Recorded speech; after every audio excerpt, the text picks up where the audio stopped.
Coaches, welcome to the Championship Vision podcast. We have a special guest with us today, right from New York, from Rome, New York, man. We're excited to have you. So we're at episode 253, Nick. So this is, we've done quite a few of them, and we're so excited to have you on because we're doing a series on press defensive coaches, and you fit right into that. So we got Nick Medicis, correct? Did I say that correctly? Yes. And we're so honored to have you. Coach, tell us a little bit about yourself. All right. So I grew up in Syracuse, New York. I was a diehard Syracuse basketball fan, season tickets growing up. So, the 2-3s kind of in the blood a little bit. But That's right. absolutely. But I grew up in Syracuse, went to Cicero North Syracuse High School. I went on to SUNY Cortland, which is a big phys ed school. Ended up playing baseball at Cortland. As soon as I finished up at Cortland, I knew I wanted to coach. I wasn't sure if it was basketball or baseball. I loved basketball. I was a better baseball player, but I really wanted to get into the X's and O's of basketball. So I went down to 5-star and worked 5-star camp a couple of summers and learned a ton down there. After college, I was asked by my old coach at CNS to come help out as an assistant coach. And I didn't realize at the time we had Patrick Corbin, who now pitches with the Nationals, was a basketball player, had never played, wasn't really a baseball guy at the time. We kind of got talked into playing baseball and it kind of worked out for him, but helped out at CNS for a year. And then I ended up emailing 135 athletic directors about possible basketball openings. One got back to me. I interviewed and got the job at 24 years old. So I've been at Rome Free Academy 14 years. I'm going on year 15. I've been there since 2007. That says a lot about your persistence, man. That's a great, for all those coaches out there who are looking for jobs, send out a lot of resumes. You got to be persistent, right? Absolutely. Because you just don't know. I mean, I wasn't looking, I was in Syracuse at the time. I wasn't looking to move to Rome, or didn't know a ton about Rome, but I knew they, were a bigger school in the area. And like I said, I emailed 135 athletic directors and one got back. So you just never know. All it takes is one, right? I mean, that's Absolutely. all it takes is one. And I know, I know Rome Free. I know they're excited to have you, Coach. I know you've done a great job there. Tell us a little bit about Rome Free Academy. What part of New York? Where do they compete in? And what kind of kids do you have there at your academy? So Rome Free Academy is not a private school, despite the fact it says academy. Free Academy, for whatever reason, means public school. So we are a public school. We are a AA school, which is the biggest classification in New York. So we are about 45 minutes east of Syracuse. So you think of Albany, you think of Syracuse, we're kind of dead set in the middle. When I got there, it was a struggling program. I was the third different coach in 6 months when I got hired. So there was some definite coaching issues going on. It was a storied program. Coach Buddy Evans, which many people know from 5-star camp and from following Bobby Knight around for years at clinics, was the old coach at RFA. He was a very successful coach. And once he left, I believe we were in like 7 or 8 coaches in about 10 or 12 years. And when I stepped in, we were on a 51 game losing streak. So it was a tough time. So for me, it was good because I was a young coach and I had an athletic director that let me fail and learn as I was going. So I came in, and I remember in my interview, he asked me what I do. I said, I'm going to run the flex and I want to be a very disciplined team. And fast forward 10 years, we press, we run, we don't run a lot of sets. We play the exact opposite of what I said when I was in that interview. But I was very blessed that my athletic director gave me some leeway, let me experiment, let me try things, let me screw up and fail. And I learned from those mistakes. That's kind of the story at Rome Free Academy. Again, it took a while to get going. I tried to flex. We were a Euro ball screen offense for about 5 or 6 years, and we did find some success with that. But it wasn't until we started pressing and we went into this chaos system that we really found success. Yeah, coach, talk about identity. I think identity is actually, I think it's when you're coming into a program, I think it's number one. I think you have to find something to hang your hat on. And I think psychologically it helps the kids out, helps you out, helps the community out. Why is it so important to find that identity? Well, I think it's important because the kids want to know how they're going to play, what they're going to play, the style that they're going to play. They want to know if they can, buy in right away. And luckily for us, like I said, we tried different things. We were a flex team. We tried the system for a year. We went to the Euro ball screen offense for a couple years, and then the chaos. It just fit our town. We're a blue collar town. We have athletes. We like to run. We like to get up and down. Our guys like to get out to the Y and play fast and get up and down, and they work hard. And I thought that really fit the the culture of what our town really is. And because of that, our communities really bought in. We just ran our chaos camp, so now the kids are coming in, and we call it the junior chaos, and we're Yeah. building everything off that chaos name. And um, I spent the first 13 years at teaching at the elementary. I just moved up to the high school, and it was an interesting year last year, but I was called the chaos guy more so than anything, and it just shows that people identify boys basketball in Rome with chaos. I think you got to have it. Of course, I definitely believe in that, coach. We're a little bit different. We're running stun. That's our program. It's the same thing though. Right. But I love the you mentioned here about you kind of mentioned the switch to chaos a little bit, but talk about some of the guys who had an influence on you going to the system. So we run our own AAU program. When we started, there was no AAU program, and our guys were going to Syracuse, and they were the worst guys on the team, so they were being let on. They were paying their fee and paying for the best player to play. So we started our own AAU program, and we were, like I said, we were okay. We were an average team. We were running the Euro ball screen offense, and we had a group of I don't know how you say it politically correct now, really short players. All right, we were lacking height, Okay. and one of my assistant coaches, who used to be a varsity coach, said, when you press and run, good things happen. You need to turn this game into a ping pong match. It's like, all right, so if we're going to do a ping pong match, who are the coaches that we really have to study? So Mhm. we spent a lot of time studying Paul Westhead. We run the LMU break. We've watched many Paul Westhead games. Um, we've stolen a lot of stuff from those LMU years. We watched Grinnell, watched how they implement the system. We're not a system team. We don't sub 5 in, 5 out, but there's concepts that we can steal from them that's helped us out. And then we looked at who are some of the best pressing coaches. And we thought Rick Pitino, obviously, with his white and black press. Sure. Shaka Smart. I'm a huge Shaka Smart fan. I loved him at VCU. I wish he'd never left, but I'm excited to see what happens at Marquette. Yeah. Bruce Pearl, I think underrated coach, especially when he was at Uh, Wisconsin, Milwaukee, was a very good pressing coach. Yeah. And then the one that not a lot of people know about is Ryan McCarthy on the girls' side. I do. Uh, Great coach. Great stuff. Love his mayhem stuff. So we really focused on those 6 coaches and tried to steal as much stuff and make it our own. That's a great stuff. And of course, I know that you run your 2-2-1 very similar to the coach at Alaska Anchorage you trap with the guards a lot. Yes. So I'm sure that he had an influence on you. Yep. Talk about, this is what I love. You're trying to score within the first 8 to 10 seconds, which is not easy. You got to really play up and down and so forth. Talk about what is chaos.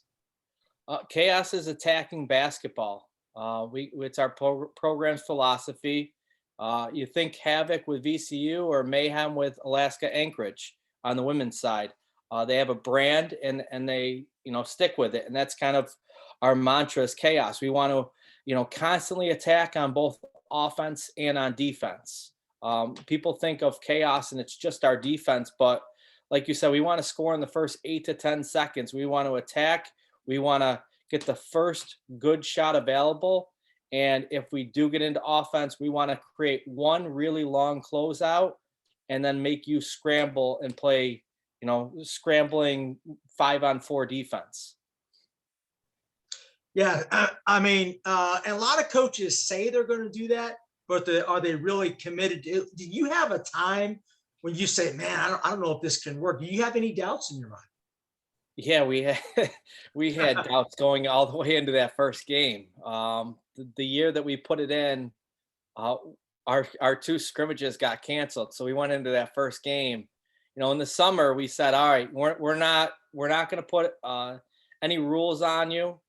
We want two things. We want you to play as fast as possible, and we want you to play as hard as possible on defense. And we'll give you freedom on offense if you play really, really hard on defense." And that's kind of how we started. We wanted them to understand that if you worked really hard on defense, we'll reward you with a lot of freedom on offense. And then we gradually put in rules and went to more of a dribble drive offense with some concepts. But in the summer when we were putting it in, we didn't give them, we were letting them play and they enjoyed it. We found some success, but going into that first game, summer league's a lot different. I mean, summer league coaches are just kind of letting kids play. You want to see who plays hard. We're playing guys that might not play. And when you get into the regular season, let alone league play, and you go against those really structured teams or teams that put a lot of emphasis on defense, you don't really know what to expect going in for year one. So, yeah, we were really nervous going into that first game. We didn't want to, go up and down, and all of a sudden we're down 30 or something because we're struggling. So luckily, luckily we made some shots.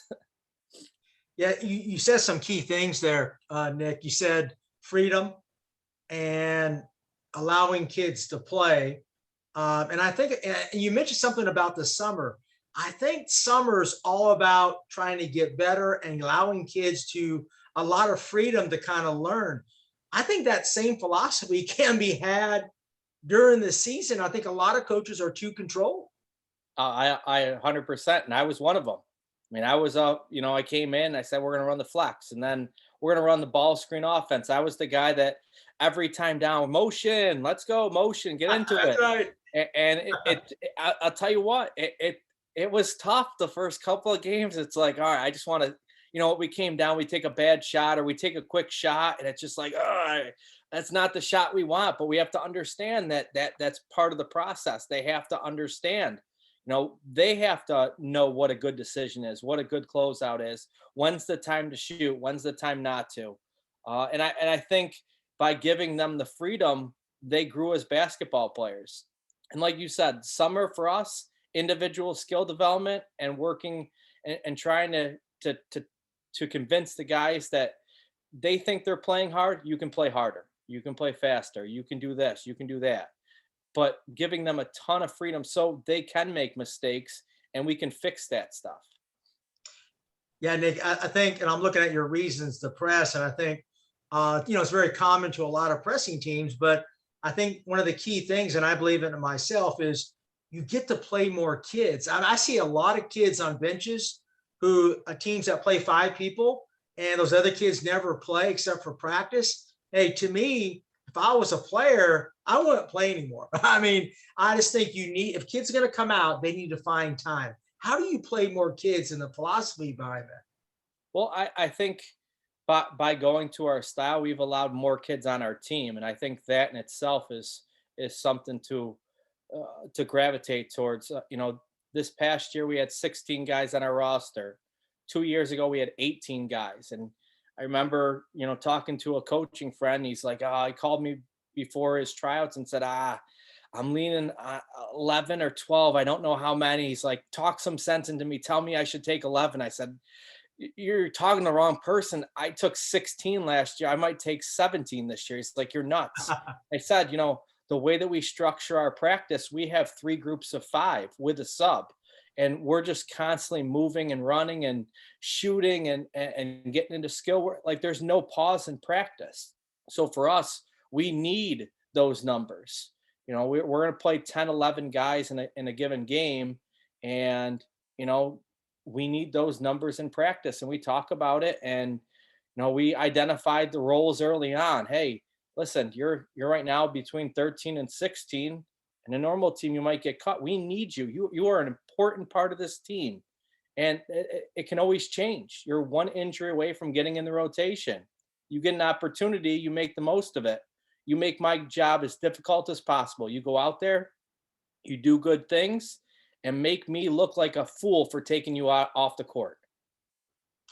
Yeah, I'm sure there's particularly in a pressing system, you might not be a scorer, right, Nick? You can be somebody who's a great, on the ball defender that maybe never scores, or I'm sure he can find time in your system. Yeah, absolutely. If you can play defense, if you can stay in front of somebody, we find a way to get you on the court. Because at the end of the day, there is only one basketball. So there's other roles for people. There's drivers, there's rebounders. I need somebody that can shut down the other team's best player. Right. There's roles for anyone that can play hard. Totally agree. Yeah, a lot of success in your first year. I'm looking at here, 17-4. You probably said, okay, all right, I kind of like this system. Yeah, we we said going into it, because if you look, we were very young. We had a ton of juniors that first year, so we thought, hey, let's experiment this first year, and if we could be, 11-9, maybe 12-8, that's a really good year for us. And we came out and we scored over 100 a couple of times, and I think, I mean, going off, I think we had 10 guys that played over 9 minutes a game. So I think the most anyone played was 24 minutes, which means they sat out an entire quarter, which is kind of an unheard of. Right. But if you look, 4 guys in double or 5 guys in double figures. I mean, we were very spread out. And because so many guys played, we were really tough to scout, really tough to match up for. Because if you shut this guy down, well, we have 4 other guys that can score, and 3 of them come off the bench. So then what are you going to do? So I just thought that first year, it was like we struck gold, because everything that we kind of did worked. Yeah, that helps in kind of continuing. That's a good selling point right there. I do want to share with you, I have a friend out here at Gordon Lee High School, Matt Smith. You might even know him. He runs a lot of podcasting clinics out here. He's going into the complete system this year. He's got he has he's always been, a half court ball control type system coach, and now he's going all out. He says, you know what, the only way I can compete against these more talented teams is to be aggressive and to be attacking. So I would love to have you talk to him about that, because he's going full bore into it. So, well, I mean, what advice would you give to him? You got to be all in. If you're going to do it, you can't be 1 foot in, 1 foot out. I mean, there's going to be mistakes, and you're going to pull your hair out at times, and you got to trust the system. As silly as it sounds when a guy's going to the system, but you kind of got to trust it. And when you're going to the system, you got to trust the numbers, because those goals are huge. Right. If you can get those offensive rebounds and those turnovers and extra shots, and you also got to ignore the outside noise.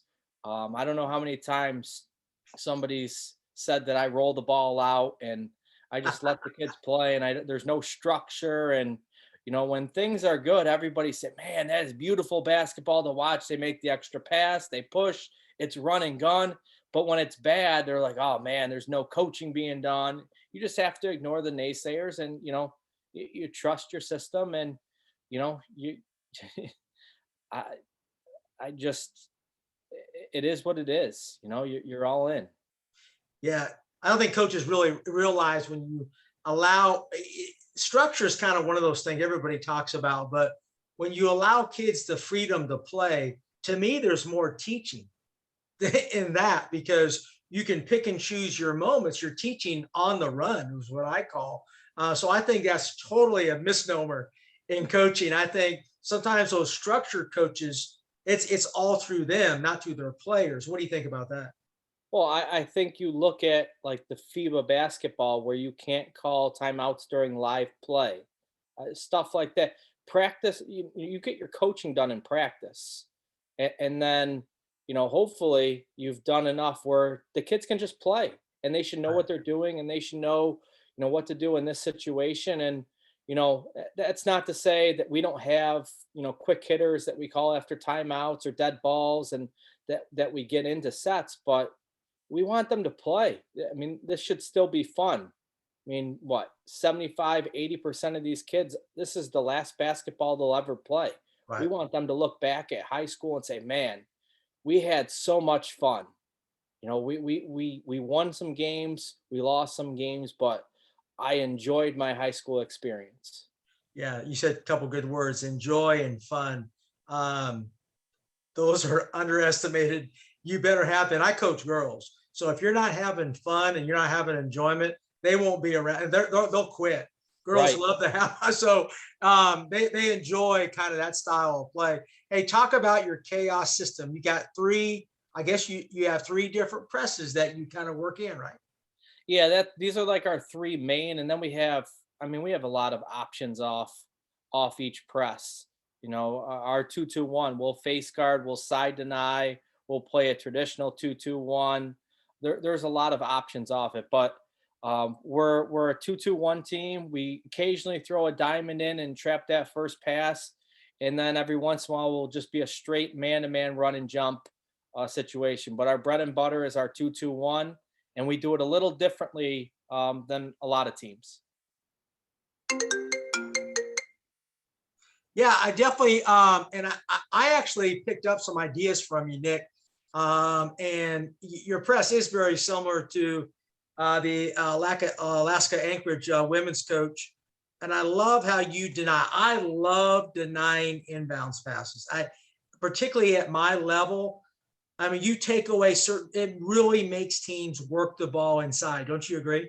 Oh, 100%. Our first goal is to get a 5 count, because a lot of times the ball gets, we score or something happens and the ball's out of bounds, and teams are very lazy with their press break, or they only come out with one press break.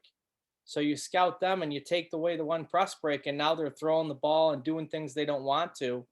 I mean, I think the misconception on pressing teams is if you don't get a steal, that's not a successful press. Right.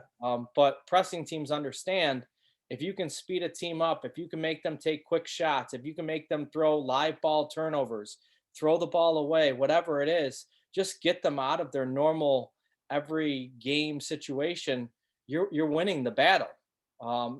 And then with our depth and playing a lot of people, we're wearing you down for that third and especially into that fourth quarter.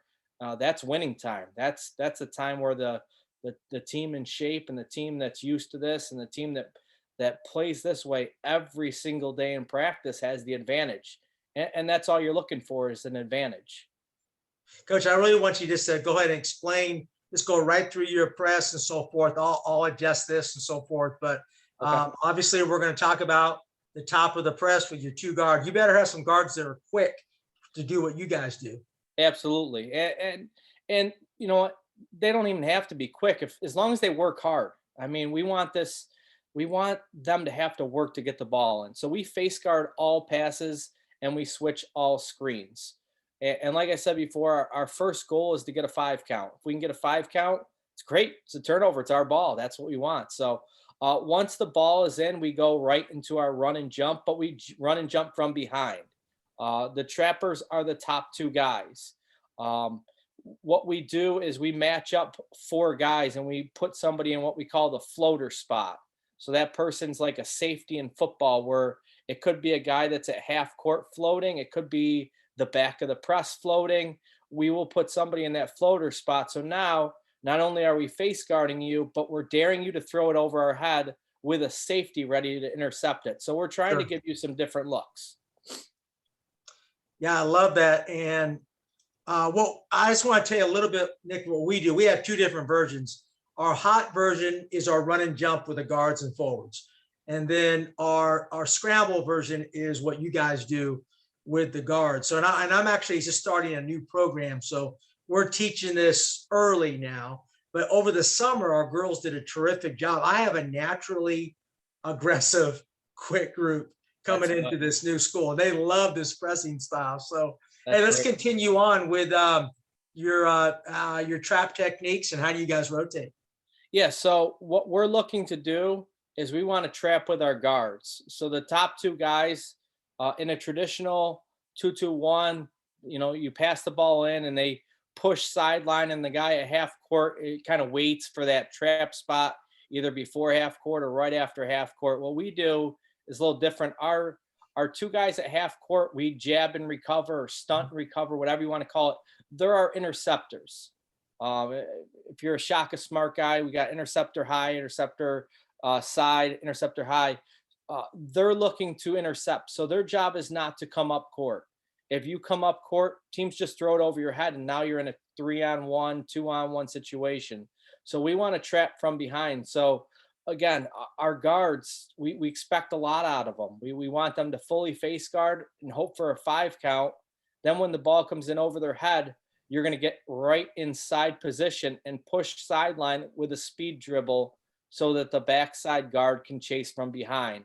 And again, we're jab and recover at half court, looking to get that quick trap, and we will trap all the way down the court. So it's not one of those things where if they get across half court, we kind of drop back.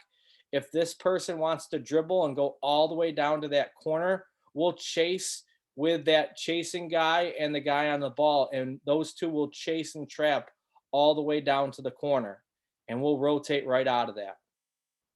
Yeah, I love that. And one thing I love about that is I know when we rotate with the forward up and that read, I'm telling you, that back man always has a hard time at our level trying to anticipate. Then you got to get the rotation line Yep. Then you got backwards. backside. It's not that easy. That's where our breakdowns occur. But we also do a second trap down that sideline. I got 5 girls. So, but last year I had a big 6-foot girl. That was a problem.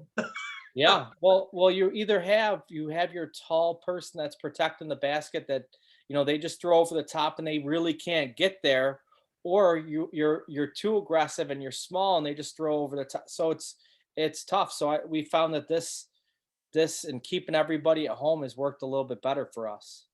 Yeah, absolutely. I think you've already talked about your forwards. Your back line is what I call. Yep. Kind of get a few more details on what you're looking for from these players and so forth. They can get a lot of steals and interceptions, right? Yeah, because most people attack the press by throwing the ball to the middle and then going opposite. So if you keep those two guys at half court and shrink the court in half and keep them to one side, you do a pretty good job of taking away not only the middle but that sideline pass. And now you're forcing them to go backwards. And hey, we want to play fast, but we're fine with a 10 count. If you want to get 10 seconds to get the ball across, we'll absolutely take the ball out of bounds and we'll go ATO and we'll have something ready for you. So yeah, those are our interceptors. Those are the guys that we want getting steals, and those are more our longer, more athletic guys that we play right at half court. And their job, because teams are still going to try to throw up and over you, Mhm. but if you're throwing the ball and we're forcing the ball to be thrown so high, we can rotate out of that. We can trap that first pass. There's a lot of things that can happen. So we really want those guys to be active with their hands, a lot of tips, a lot of deflections, and they make the press work. It's really tough. I'll tell you, it's really tough to be that half court guy and to not come up, because everybody wants to always, they throw over the top or they look like they're getting beat up the sideline. The second that half court guy steps up, they throw over the top. It's 3-on-2, 2-on-1. We're in trouble. Yeah, I think you can protect yourself a little bit better with this rotation. And I love this. I've seen over the years so many different press alignments, which I think psychologically is to our advantage. They got to really prepare for this. That's to your advantage, right, Nick? Absolutely, because we're dictating how the game's going to be played. if you have to spend, valuable practice time going over a press break, or maybe putting in extra press breaks because we're going to press you all game, that's to our advantage, and we know that the game's going to be played at our pace. So we, on here we got different, press break alignments. The first one is the traditional two guards up, two bigs at half court, and again, we just simply match up our five, or that's our big guy, will just come up to half court and match up. And we're basically daring you to throw deep. We move one of our half court guys right up to that 3-point line. And now we've kind of changed our press into more of a 2-1-2 look. And again, we're going to switch the screen because most teams are going to come across, screen and roll and open up to the ball. We're Right. going to switch that and dare you again to throw over the top with that safety sitting right there. That's the look that we get most of the time. I think that's one of the easier looks to prepare for because we see it so often. Um, the second look is I've been seeing it more and more often, is that 1-1-3 look, where you Right. have your point guard up and then you have three at half court, hoping that you're going to stay in your 2-2-1 alignment. We match up with everybody and then we double team the point guard that's up. So now we're taking away, all four of your options. Anybody that comes up, we're beating you to the spot. And again, we're forcing you to throw deep. And if you can, if a high school kid can make a baseball pass over our guy, okay, you do it once, great. Well, we're going to challenge you to do it a couple times, then we can Right. adjust Sure. out of it. 1-4 across, we see that all the time. We put in this situation, we face guard all four guys, and our five is now the floater. And anybody that goes deep gets passed off to the five. So in this instance, the four, which is ball side, goes deep. So the person that's face guarding him will release to the big guy, and then they instantly become the floater. So if you want to send two guys deep, we'll drop off two and put two floaters there. We will face guard everybody and everything. And again, we want you to throw over the top, because if you're going that fast, you're playing into our hands. That's the type of game we want to play. Yeah, I love that. And I do think, Coach, I'm sure I'm a pretty simple guy, but we really work on reading the inbounder based on shoulder turns, based on watching the eyes. I don't think that's taught enough in the pressing game, particularly at the girls' level. How many girls can make a baseball pass? Not too Right. many. Right. That's important, right? It's little details like that. Yeah, we always look for we always call it the obvious pass. What's the obvious pass? If you're pivoting and you reverse pivot, well, you can't really make this behind the head pass. Once you pivot, you've kind of taken away some of your options. So now we understand where's the obvious pass, and we're going to go up and attack it. Same with our press. I mean, we can always dictate, which way, hey, we might want 4 to get the ball, and then we'll sprint to 3 and take away that pass because we want 4 to dribble and get trapped. So Right. there's ways to dictate, again, who has the ball, who's not getting the ball, and how you're attacking our press. Hey, let's talk about some key teaching points. I know my good friend is Mike DeVelvis. You might know Mike, who created the Buzz, and Yep. we just talked the other day. I mean, he has. I think your best pressing coaches have terms or language they use. What's your key teaching point language? Point number 1, cardinal rule: fouling negates pace and pressure. That's right. If you foul, your press stinks. We've had games where we're just so undisciplined and aggressive that we've been in the bonus or the double bonus in the first quarter. And again, you have to make adjustments. Referees, different referees call the game in different ways. You might go into one game and you play great defense and have 3 team fouls for a half, and then the next game, a completely, same call is called differently. Part of being a pressing team is you have to adjust to the officiating, and you have to do it quickly and early. If the ball is past you, we run and tip from behind. That's really, really big in our system, because we want you to throw it over our head. So we have to be really good at chasing, recovering, and trying to tip the ball, which I think we do a good job of. When in traps, our hands are high, shadowing the ball. We try to get as many deflections as possible. We chest up on the ball handler to take away space. We foul with our feet and not our hands. So we want to take your space away with our feet, with our chest. That's where we'll foul you. We will not reach. We will not slap. We don't get steals on traps. You get steals on passes. Um, we try to read the ball handler and look for the obvious pass. That's what you were saying before, just different angles, being able to see and attack those different things. When you go for a steal, you run through the pass. You don't stop and catch it. We constantly want to tip the ball and run through it so that we're running through everything. And it's better to be wrong but committed than to think and be halfway committed. We'd rather make a mistake but be all in on it so that the guy behind knows the rotation rather than play in between and do I want to go get that steal? Do I not? Because every time you move, somebody else has to move to recover and rotate. So for us, we want athletes out there making decisions and playing. And if it's the wrong decision, that's okay because our rotations will be there and we'll recover and continue on from there. Yeah, Nick, and to get total commitment, you actually have to play through mistakes, right? I mean, there are going to be a lot of mistakes out there, and that's hard for a lot of coaches. I actually emphasize mistakes. I know that sounds crazy. I want kids going for, we call it flying around. How do you guys teach that?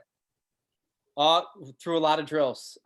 We do a lot of 5-on-5. We do a ton of press work in practice, and we'll do like I guess the short-sided games is now the term. Right. We do little scrimmages, but for us, everything's a teachable moment, and we want everything to be competitive. And when we do these different presses and different games, we have different scoring systems where a deflection is worth points, taking a charge is worth points, being in a right rotation is points, not committing and stopping when you're trying to get a steal, automatic game over, other team wins. We shoot a free throw for a sprint. But we really try to emphasize when we're in this press, we are all in, 100% on everything. Yeah, I love that. And it sounds like over the years, I'm sure you've gained is more commitment from your players. They start to really believe in that. Hey, you want me to get to some press clips for you? Some clips or? Yeah, that's fine. Yeah. Okay. Does it matter which one? What do you think? Here's some clips right here for you if you want. Yeah. You want me to talk? You want me to talk through them? Talk through them, Coach. Hey, give a little work on your broadcasting here, man. Just play by play. All right. So this game we're playing against our rivals from Utica. Here we got here. How's it on your side? Is it good pace? What's that? If you want to turn the volume off, I'll talk right over it. Okay. Just that way. That first one, if you want to go back to it, was a clip. We're on offense. We take a three, we miss it, and we get right into our press on a miss. I think that's one of the things that we do a little different. You can see our two guards flash up. We get right to half court. We get a nice chase and trap. We are half a step late on the steal, but they get a quick shot. This one is a free throw. We missed the free throw. And if you want to stop it real quick, sure. You can see that the coach, that's my old high school. That's my old coach. We press after missed free throws. We press after everything, but yeah, we put our two guards right on the free throw lane. So make or miss, we're into our press. Most teams, when they get a rebound on a free throw, they either sprint the court to get out to those corners or they kind of jog to control pace. Coach was, to the point where all of a sudden you look and we have four guys pressing one and he's trying to call his guys back to come into the press. They panic and now we get a steal and it's a 4-on-1. We get a nice easy layup and one right there. Coach, I love that point. I'm going to add that in. Actually, I've been pressing a long time. That's a great point, adding your two guards on the foul line, immediate pressure. I love that. Get the bigs back. It gives the bigs, for as much running and pressing as we do, it gives them a chance to take a nice slow walk down, save the legs a little bit. it's also a little intimidating because once teams start to understand that you're going to press on makes or miss, they start trying to figure out their press break, and they're worrying about more stuff and not playing basketball. And again, that plays into our hands. Absolutely.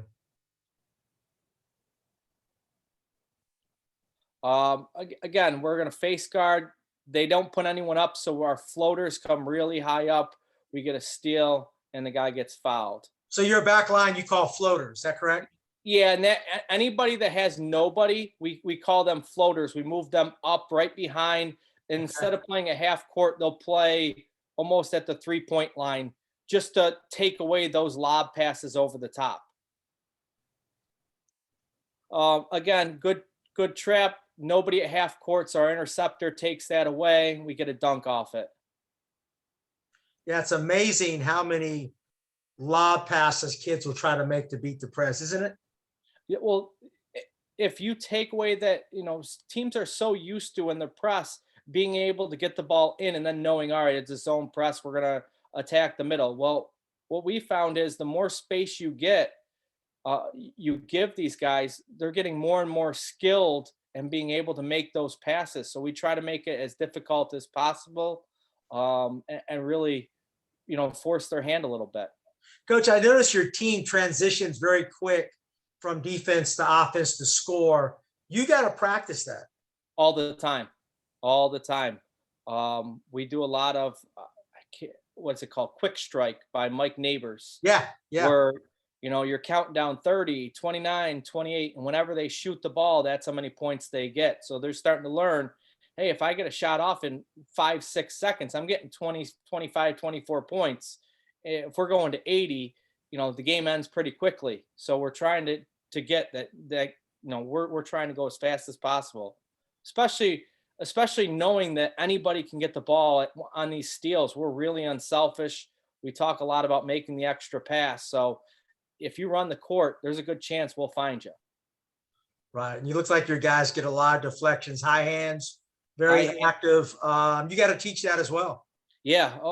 Like I said, we have, or we're expecting guys to throw over the top. So we have to be really good at chasing or creating chaos and deflection, so that anything that they do, we want them to be uncomfortable and take away.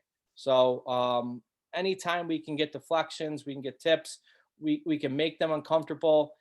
And like I said, we're really good at chasing from behind and getting tips from behind. We spend a lot of time. We probably drill it more than any high school team that I know. I love that right there. You got a little bit of what I call a late delay trap. Yep. They kept swinging the ball. To me, that's a key part of pressing that's under taught. Yeah, I think it's knowing. Yeah, I mean, you talk about knowing shot clock on offense. It's knowing the 10-second count on defense, and understanding that, hey, we're at 7 seconds. I'm going to take these middle passes away. I'm going to be a little delayed.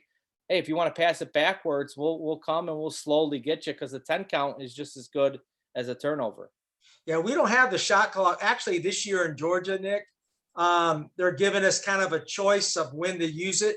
And next year, it's all out shot clock. It's going to be something different out here in the South. We've had shot clock from day one. I still find it, I'm blown away that people do not play with the shot clock. I just don't know how you do it, but these are our back tips right here. So again, here's a good trap. He chest up, throws the ball away. We get a steal. There we go. Yeah.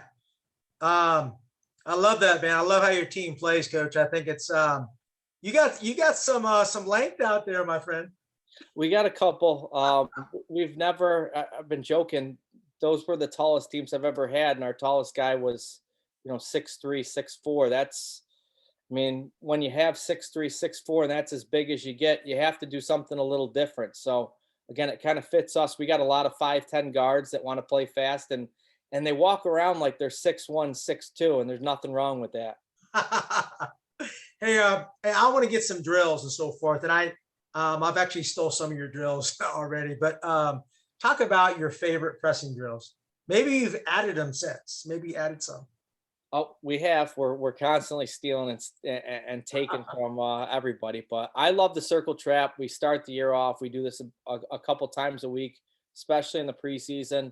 It's a very simple drill. I guess the best way to describe it is you have two teams. One team sets up north, south, east, and west, and defense sets up northeast, southeast, southwest, northwest. So basically, they're splitting all the offense. Coaches on the side, and again, we do this around the center circle, so we're in really tight. It's not like there's a lot of space there, so passes are nice and tight, and it's very simple. Coach just flips the ball to an offensive player. Two closest guys trap, and we work on not getting split. Offense has to pivot 2 times, and defense is now in the interceptor spots. And we're looking for obvious passes. We're looking for any tips, deflections. We'll have two coaches. You can see it says 1 and 2. Each coach will have a ball. So if we tip a ball off, next coach throws one in. Normally it's a time drill, and we're counting how many deflections and steals they have. And we're really, really overemphasizing. Like, let's say we have a trap on this second clip. We have 1 and 4 on defense trapping, 2 and 3 are our interceptors. If one makes a pass to 2, we expect 2 to run almost through that line, trying to get this steal, not standing still. We want them running through it. So we want them tipping the ball. We don't care where the ball goes. We want deflections, and we want them to understand that you do not steal the ball standing still. You run through that. And like I said, we'll normally have 3 teams, so 3 or 4 teams, and we'll rotate that right along. Yeah, and you make it competitive, right? And you said timed, and yeah. Everything we do is competitive. We stole Nate Oates, tremendous dribble drive coach. Yeah, great. Hey, I love that guy, man. Really a fabulous coach. We watched him at the when he was at Buffalo, and every drill he did, when everybody uses the scoreboard of practice, you keep track of the winners, and you have them shoot a free throw.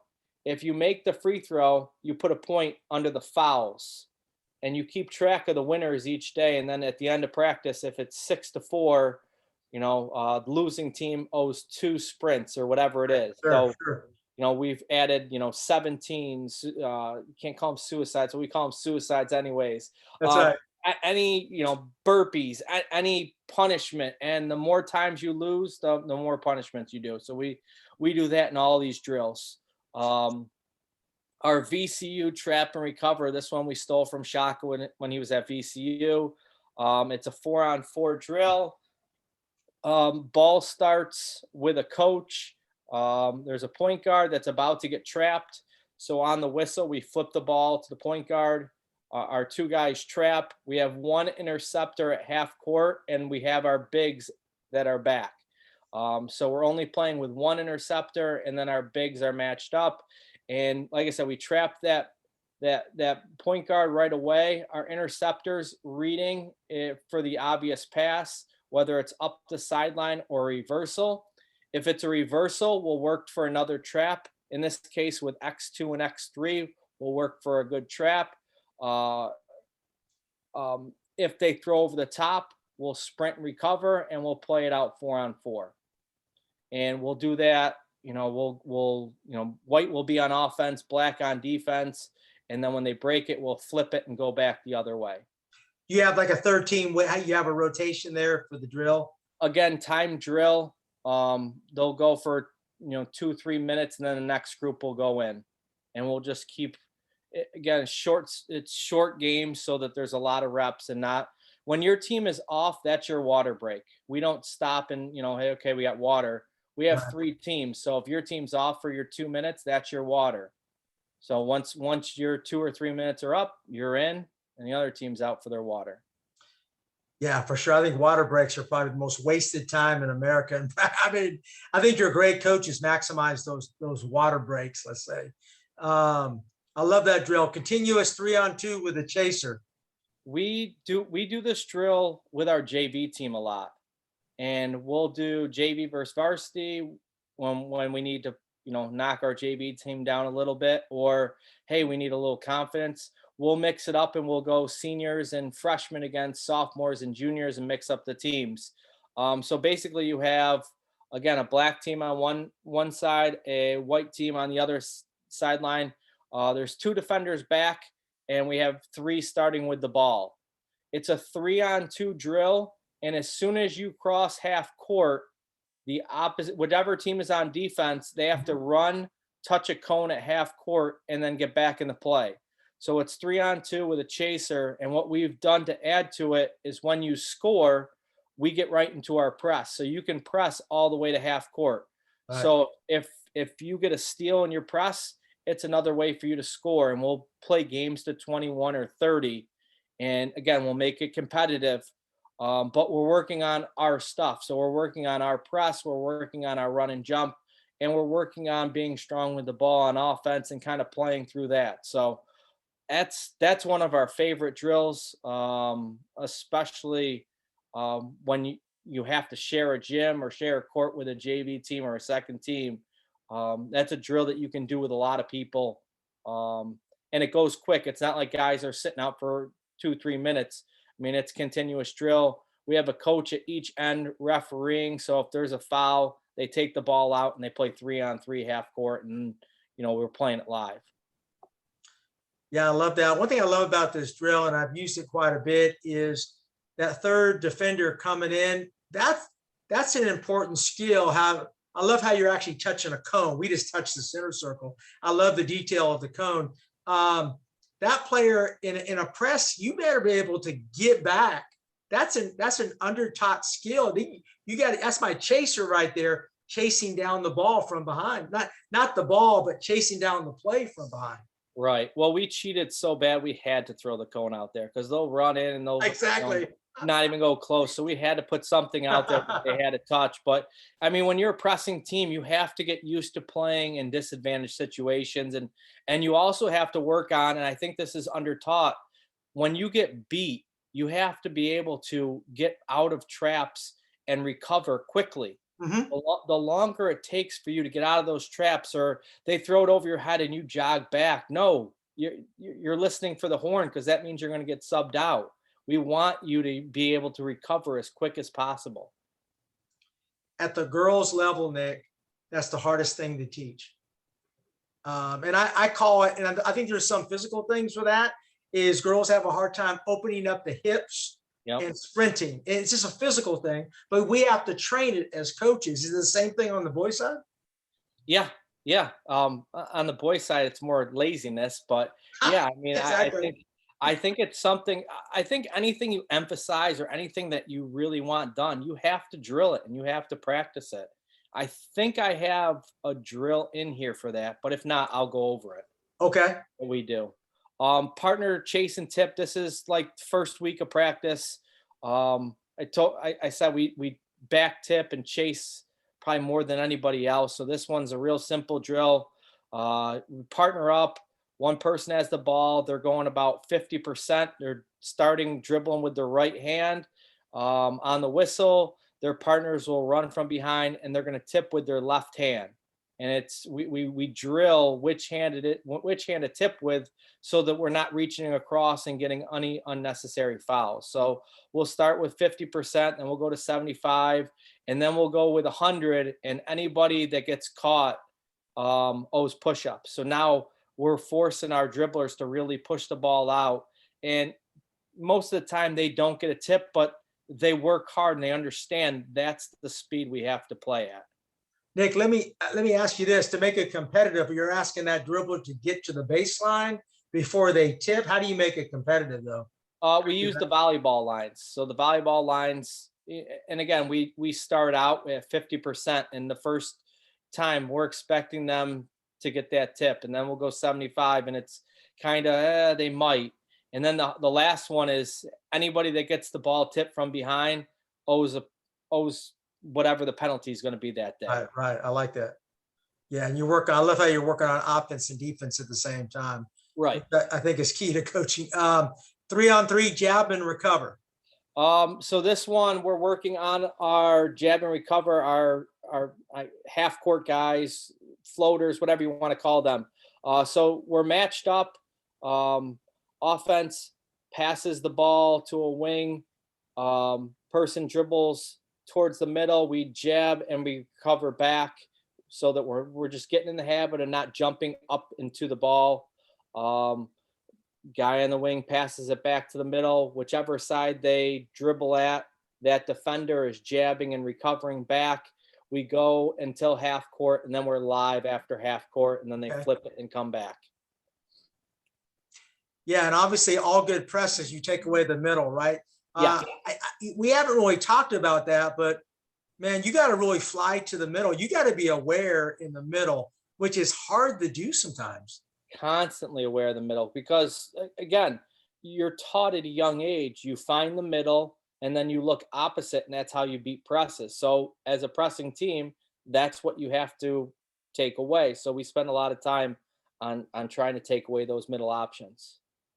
Yeah, like you said, you got to drill it. You can't just go, all right, let's take away the middle. Exactly. If only it was that easy. Yeah, corral the ball handler, which is really an important skill.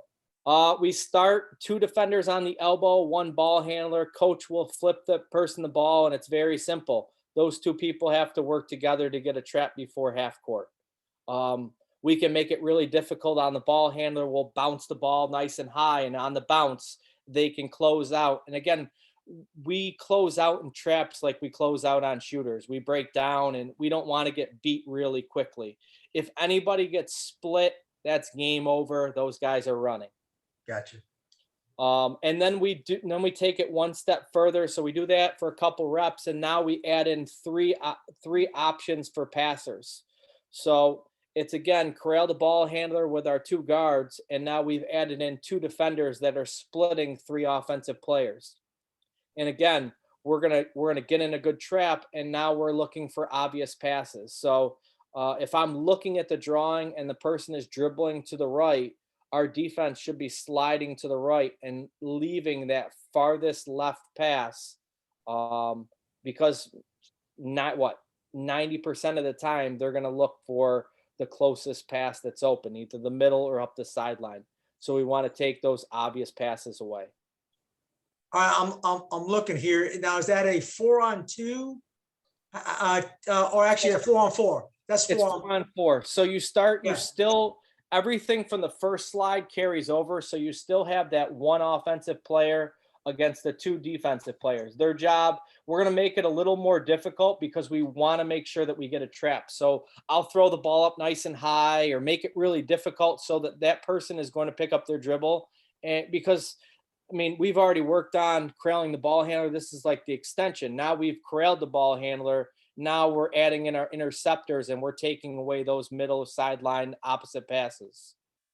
Yeah. And this drill is just half court, Nick? Yes, just half court. Once they get across half court, drill's over. Drill's over. And I'm sure it's competitive with defense, offense, correct? Correct. All right. Wolf drills, back tip drills. You really believe in this, man. You're really drilling these kids on this technique. We have to. I mean, if you want to be good at something, you gotta practice what you preach. So this one again, person has the ball. We have 2 defenders. They're starting behind them.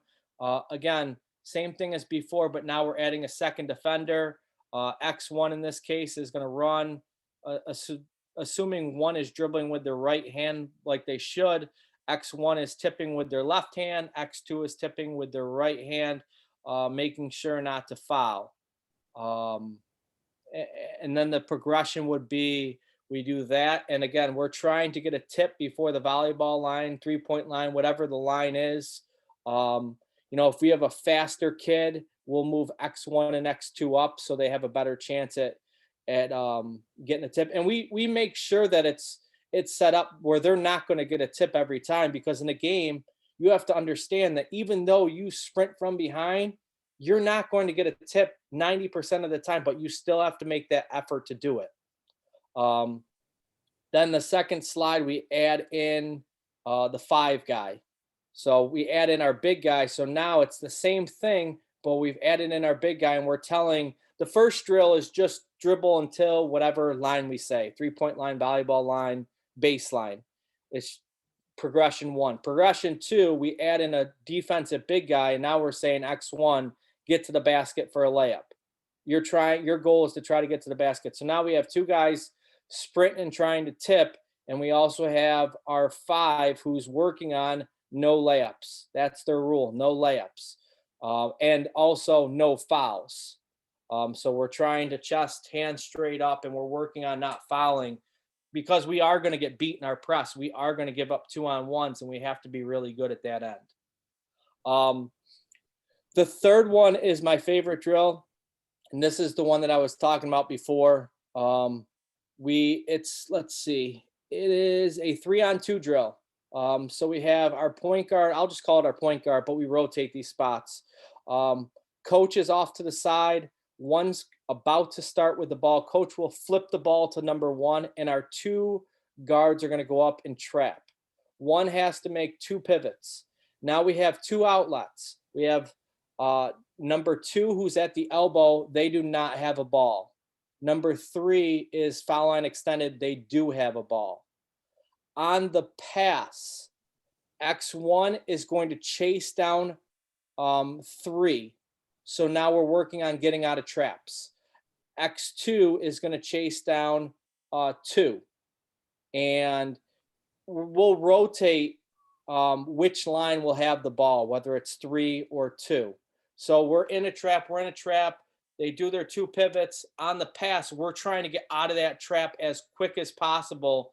And now you are defending 3 or 2 to a line, whether it's the baseline, the volleyball line, free throw line extended, however it is. And we're really trying to, as coaches, watch the first 3 steps.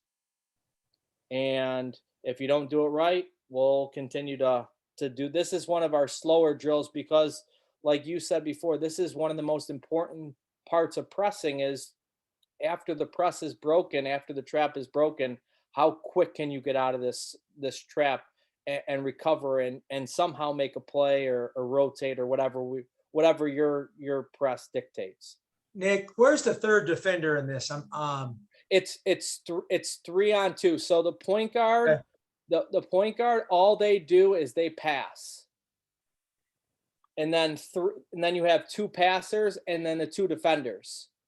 So whichever defender is on the left, they're going to go to the person on the left, which is the free throw line extended. The person on the right will go to the person right on the elbow. Oh, I see. Okay. All right. And then we'll rotate out of that. So after they play defense, they would jog back. They would be the outlets. The 2 that just dribbled, they would be out. We'd have new people in. Yeah, this is great for rotation. I'd love to get a video of that if you have it. I don't know if you have a video of that. Please send that to me. I'd love to see it. 'Cause to me, this is really a valuable part of the pressing. I know at our level, that's our biggest weakness, kind of putting in the press for the first time, is kids know how to trap. They don't know how to rotate and recover. Right. Well, that's something that in the last couple of years, that's been one of our issues is, now we can get into traps and we know when to trap, but now after the trap, what happens? So we got to find drill. That's why I like that VCU trap, because again, it starts with a trap and the drill starts that way. And the whole drill is getting out of the trap and getting into rotations. Yeah, so true. Coach, I love what you do on defense. And I just want to tell you what we do. And then I want you to kind of, I think we're kind of similar. We've gotten out of man-to-man defense for this simple reason. It's hard. I think it's more of an advantage to play zone because I think offense, if we play man-to-man, offense will pretty much do what they want pretty much. But I really like falling back into an extended, aggressive, almost a half-court trapping zone. It sounds like you guys are very similar. Yeah, I mean, this goes back to my Boeheim influence right here. So we drop back into that really aggressive 2-3 zone.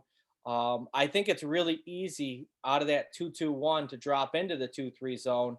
I mean, your top 2 guys become the top guys in the zone. The half court guys are the wings, and your rim protector or the person that's back just drops into that middle. And again, we play very aggressive, very similar to how Syracuse plays. We trap the short corners. We have traps built in where, it might be as soon as they cross half court, we'll go get them. First pass, we'll go trap them. We still want to be very aggressive in our press. But one of the other reasons we've gone to more 2-3 is it's easier for us to run in it. We run that LMU break, and it's really simple to have your 2 on one side and your 3 on the other, and shot goes up, and we get the rebound, and boom, we're running our lanes. Or, if we can steal a leak out somewhere with our 2, we'll do it. Yeah, it's so true. And I think most people think of 2-3 zone, they think of a packed, lazy zone and so forth. I imagine you guys are in the very aggressive walling up and passing lanes as well with your length and everything. Yes, yes, as much as possible. Again, we're not the biggest team in the world. We've had teams where we've played 4 5'10" guys and a 6'3" big guy, and we just have to make the best of it and play hard. And you know what? When you're not as tall, most of the time you're a little quicker, so you have to Yeah. use your quickness to your advantage and find ways to trap. And it's still, to beat a zone, you still have to shoot the ball. And people, that's a very that's a skill that's very undertaught right now. Yeah. Hey, tell me if I'm a little bit off on this theory. I actually have I always have one designated player to what you call leak out. I just call her a runner, where she doesn't go in, she doesn't block out, she just takes off. Yep, same I thing mean, for us. I mean, she cherry pick kind of. Yeah. Yeah, I mean, but whatever. Well, for again, for us, we're 4 5'10" guys and a 6'3" guy. So how often is our 5'2" or 5'10" wing going to get rebounds? What, 2 3 times a game? So what we're trying to do is steal 2 to 3 baskets a game. And now you're going to be concerned about the leak out. So what do? You take a guy and you don't go offensive rebound with that guy. Well, you know what? We've now taken our chances, and now we're 4 against 3 for that rebound instead of 5 on 4 or whatever it would be. So again, we're just trying to steal a basket here or there, and especially in the league we play in, playing against the Syracuse teams, we've had a state winner out of our section, I think 3 out of the last 4 years. So we're in one of the better leagues across the state. So if we can steal a couple of points here or there, we're going to do it. Yeah, I love that. Coach, I want you to kind of finish up. I have some more video clips, kind of finish out. You call these the run outs. So this might be a good way to finish right here. Okay. Kind of give us a little bit of a preview on what we're going to see here. Basically, just what we talked about. Shot goes up.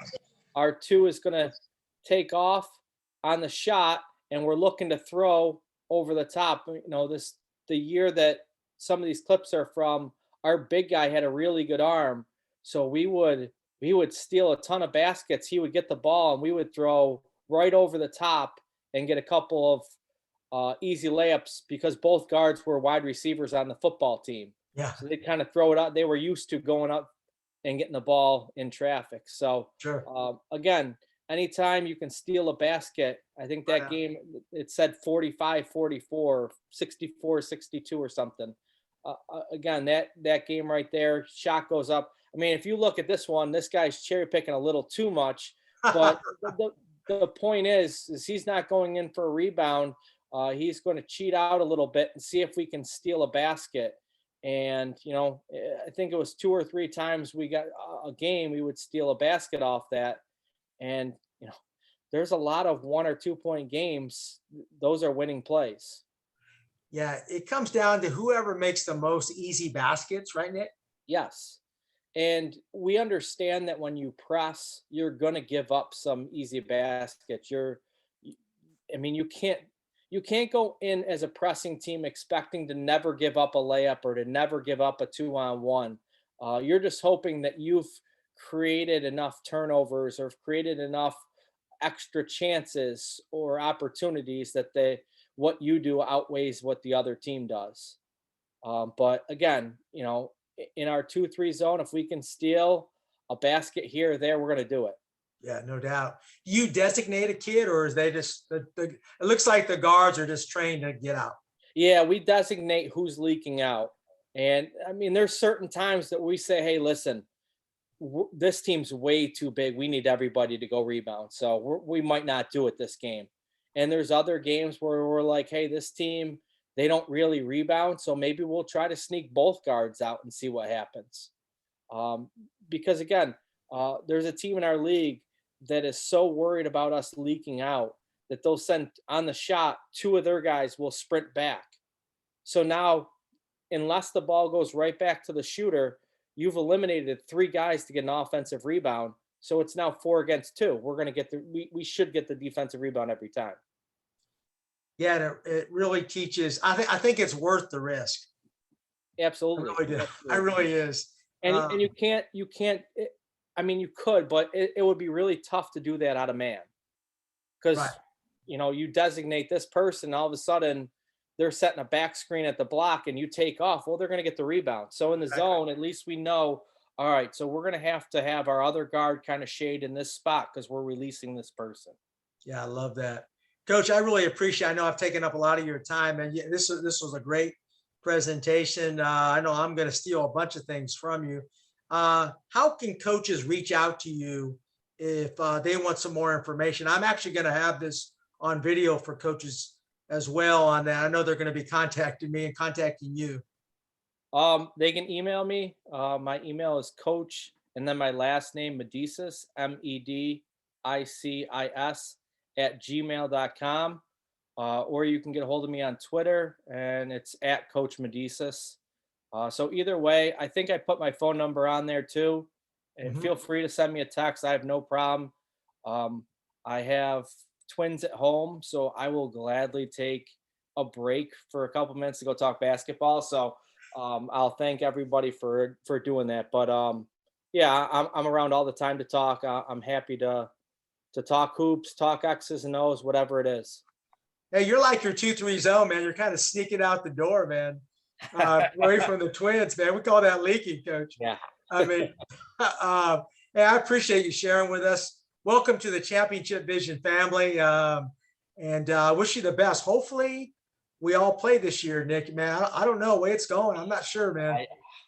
I know it's I don't know about you guys, but we're still 2 weeks away from school and we just don't even know what school is going to look like. We don't know if it's going to be virtual, in person. We don't even know who our governor is. I mean, Cuomo resigned. I mean, Yeah.